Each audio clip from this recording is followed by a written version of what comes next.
Kita ingin mendapatkan berkah dari orang tua kita, ridho dari orang tua kita. Kita nggak bisa nemui, bahkan salaman pun kadang-kadang sudah dilarang, tidak boleh. Ajarannya siapa ini? Ajarannya siapa? Kita dibodoh-bodoh ini. Pembodohan. Orang Islam itu punya dalil sendiri, punya cara sendiri menyelesaikan. Bukan mengikuti orang-orang zalim, bukan mengikuti tauhid, bukan. Kalau kamu berselisih, kembali kepada Quran hadis. Bahkan memang kita disuruh mengikuti ulil amri. Ulil amri yang kamu tidak sepaham, kembali lagi kepada Quran. Sesungguhnya Quran itu obat, petunjuk, penawar. Kenapa nggak lewat situ? Karena pikiran kita selalu pakai akal logika saja. Ini. Sebulan, hampir 2 bulan kita. Nggak jelas arah kita kemana. Tokoh-tokoh kita, kemana dia semuanya. Yang hebat-hebat itu tadi. Kita ditinggalkan begitu aja. Sampai kalang kabut kita sendiri tanpa tuntunan tokoh-tokoh itu kita mencari masjid.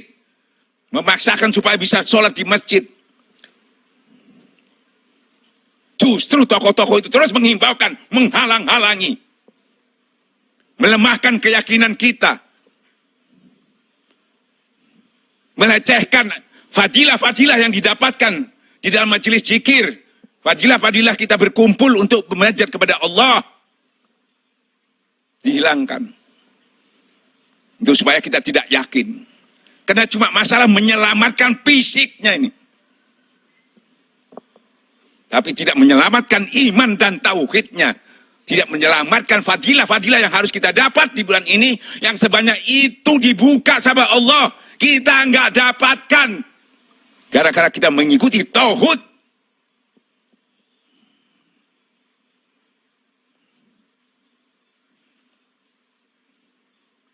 Saya tidak berbicara dengan tauhid, dengan orang-orang pengikut tauhid.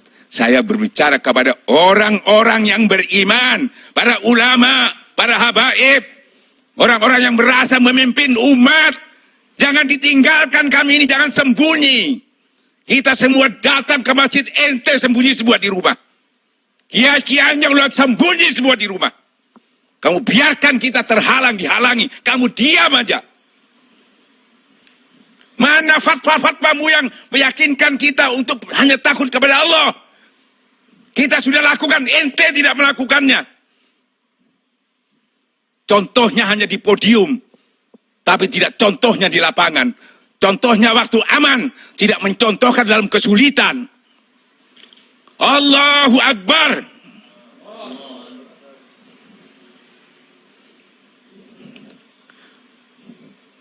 Buktinya mana? Hasil daripada yang dilakukan selama ini. Allah itu maha tahu. Kemana kamu larinya selama ada kena musibah? Padahal perintahnya sudah kita tahu semua. Sesungguhnya orang-orang beriman itu kalau kena musibah, dia inna lillahi wa inna ilaihi raji'un. Kembali kepada Allah.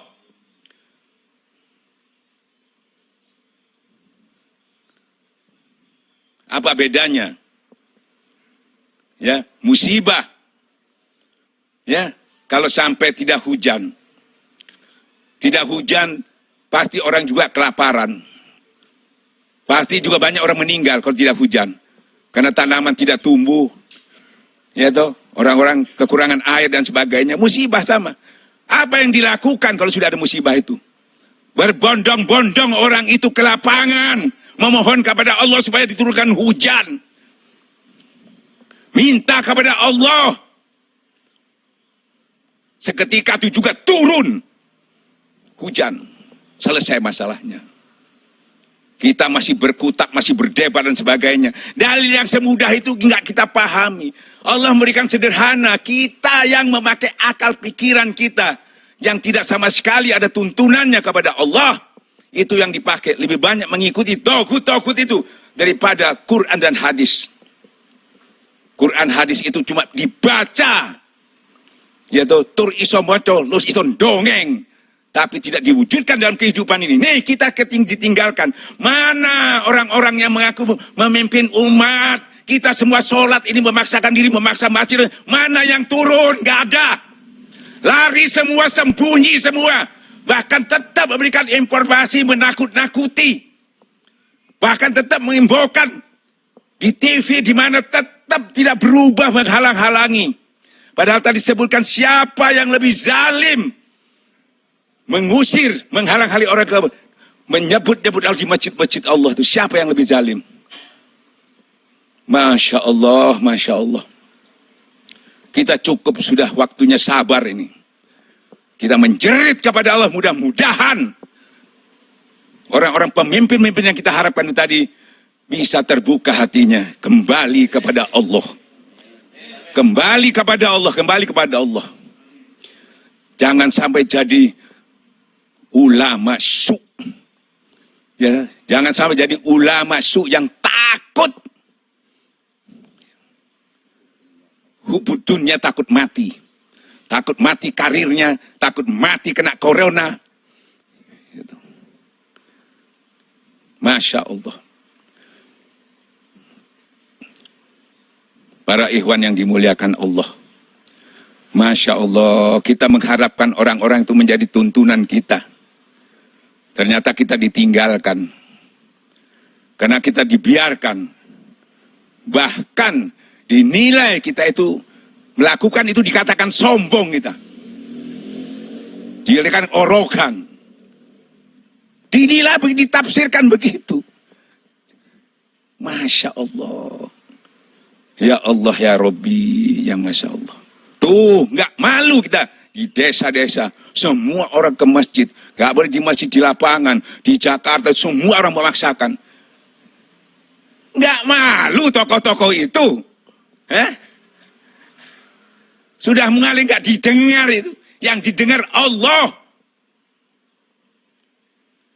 Seharusnya malu itu. Orang-orang yang kelihatannya ilmunya sedikit, tapi dia berani mempertaruhkan, katakanlah, jiwanya untuk mendapatkan yang lebih besar daripada mudarat yang diberikan oleh corona itu tadi. Dia lebih berani.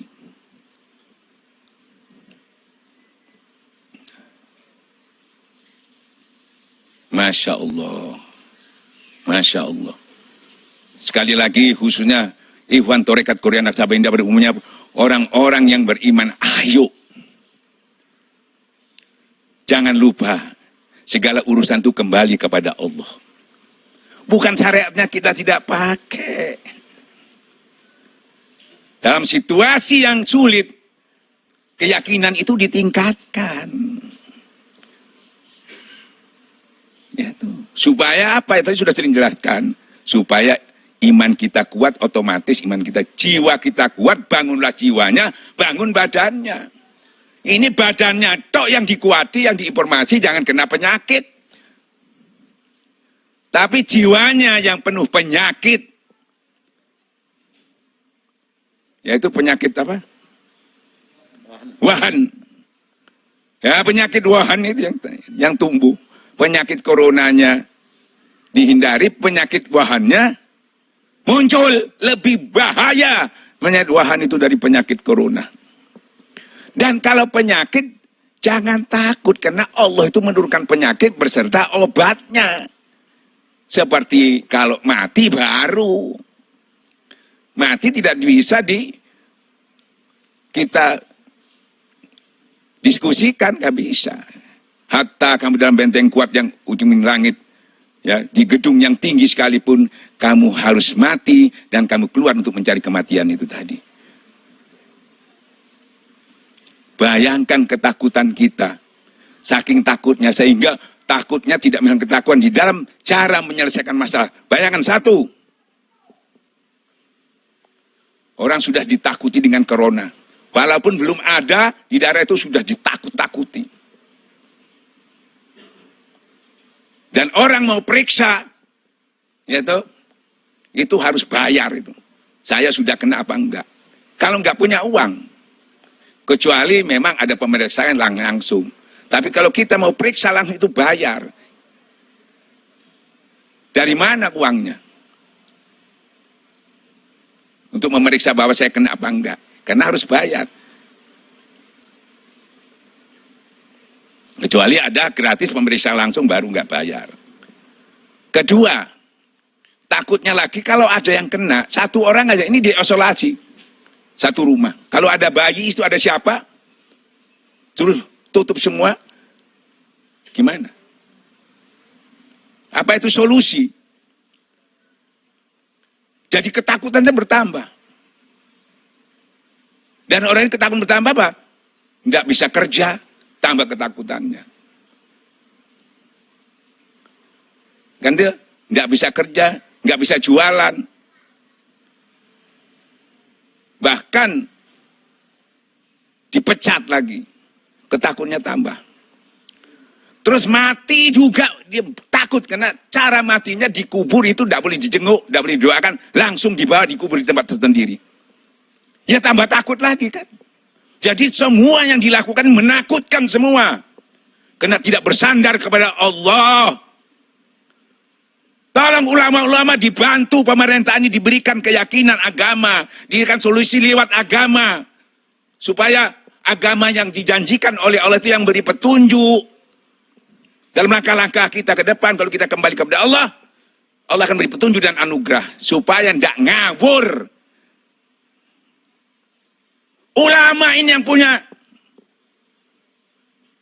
pengetahuan, punya ilmu itu. Jangan satu dalil aja, bahaya.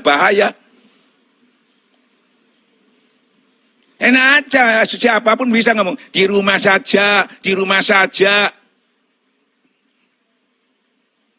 Dalil disampaikan, itu aja. Ada taun, di rumah saja. Jangan keluar. Lah orang tidak keluar, tidak makan dah. Ente yang ngomong enak, punya duit.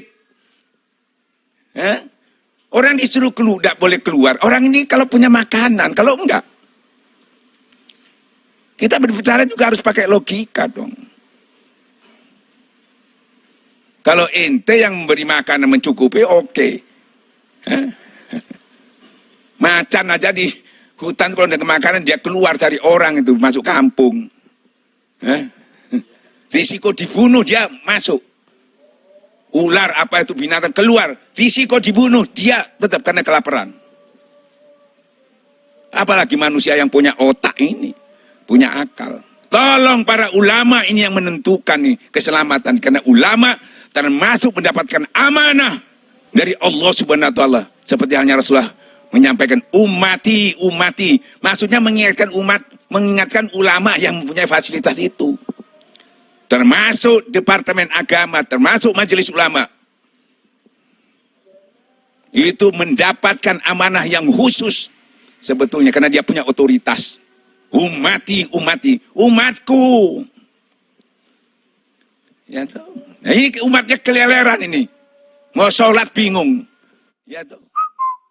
Kehilangan induknya. Tapi alhamdulillah masih ada iman berarti karena dia berani terus-menerus melaksanakan sholat di masjid, alhamdulillah.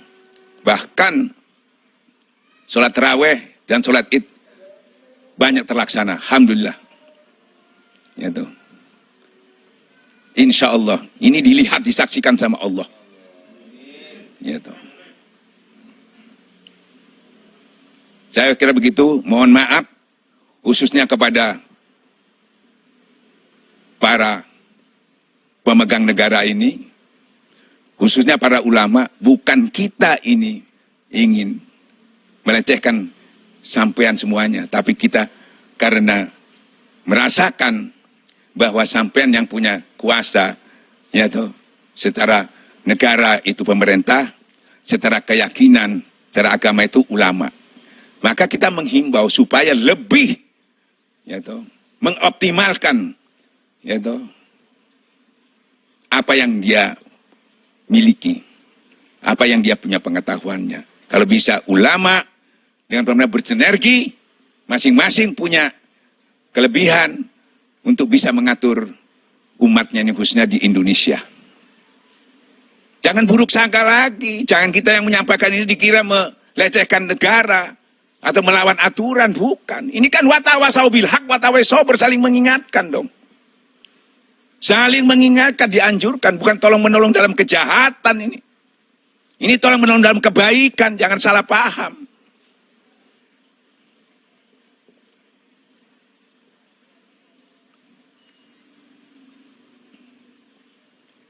Gak kasihan sekarang. Anak-anak kita jadi bodoh semua, gak ada yang sekolah. Di rumah katanya, di rumah. Mana keluyuran semua itu? Malah ditangkap di Satpol PP, masuk ke mall, main game, main apa dan sebagainya. Nggak bisa. Giring semua tokoh-tokoh kita nih. Tokoh-tokoh yang biasa mengumpulkan umat. Biasanya kan tokoh-tokoh ini mengumpulkan umat. Para ulama biasanya bisa mengumpulkan umat itu. Bahkan pejabat-pejabat itu banyak memanfaatkan habaib pak kiai-kiai untuk minta tolong didoakan. Untuk mensukseskan dirinya menjadi pejabat, untuk mensukseskan bagaimana negara ini supaya aman, tentram. Boleh, bagus. Kenapa ini tidak? Balik sekarang ulama datang ke pemerintahan. Sampaikan juga keinginan kita untuk menyelamatkan umat ini. Yang kita tahu dan kita yakini tidak ada yang bisa menyelamatkan kecuali Allah. Kalau kita tidak full kembali kepada Allah. Tidak bisa. Semuanya ada di tangan Allah. Itu. Pasti. Itu. Para umaro akan bisa mengabulkannya.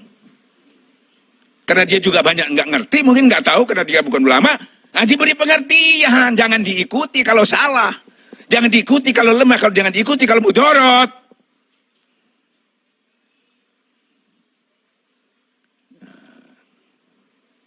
Karena dia banyak tidak mengetahui, kita yang mengetahui kita beritahu. Bukan kita mengikuti. Mengikuti sebagian kecil. Seutuhnya kalau memberikan itu, bukan sebagian kecil. Dihitung mudarat manfaatnya. Kadang-kadang kita mudaratnya, akhiratnya biar. Pokok mudarat dunianya yang sukses. Sering begitu kita. Masya Allah. Ya mudah-mudahan. Saya yakin para ulama. Ya tahu. Pasti. Hati kecilnya. Saya yakin di bulan-bulan yang sudah akhir ini, saya lihat juga sudah banyak yang merasa menyesal. Ya, atas keputusan-keputusan yang awal dulu sudah banyak yang menyesal. Menyadari bahwa banyak yang hilang di bulan-bulan ini. Karena apa? Sikap-sikapnya yang belum serius. Ya memang sudah terlambat, sudah habis hari raya ini. Tapi corona yang belum selesai, ayo tetap kita upayakan kita jangan sampai menutup masjid. Kenapa? Sejarah membuktikan ada musibah apapun, Rasulullah, sahabat-sahabat tidak pernah menutup masjid. Dianjurkan sholat di rumah tapi tidak menutup masjid. Karena yang dianjurkan itu yang punya musibah, yang terkena musibah, yang enggak. Misalnya sering disampaikan dalil, karena hujan deras saja kita nggak ke masjid nggak masalah, kan gitu ya. Tapi tidak menutup masjid karena yang hujan daerah sini, yang daerah sana nggak hujan, kan gitu. Terus lagi di azan sholat di rumah, karena pada waktu itu ada musibah orang lumpuh, nggak bisa kemana sama dipopoh itu bawa ke masjid untuk sholat. Tapi tidak menutup masjid. Karena orang itu nggak bisa, dianjurkan sholat di rumah aja. Tapi yang bisa, yang enggak. Kita juga begitu. Yang enggak zona merah, yang enggak ada situ ada orang yang gelebak-gelebak di situ, ya boleh kita, jangan ditutup. Ini kadang-kadang iya, boleh, besoknya enggak. Nanti ngomong lagi iya, besoknya enggak. Nanti muinya iya, depaknya enggak. Kadang-kadang muinya iya, ada polisinya enggak. Ini kan membingungkan ini. Kenapa? Enggak dapat petunjuk Allah. Masing-masing pakai akalnya, pikirannya, nafsunya. Kembali kepada urutan sama-sama, pasti sama. Karena rujukannya bukan manusia. Bukan pendapat manusia. Pendapat Allah Subhanahu wa ta'ala. Insya Allah jadi obat, jadi petunjuk, jadi penawar. Wabillahi taufiq hidayah.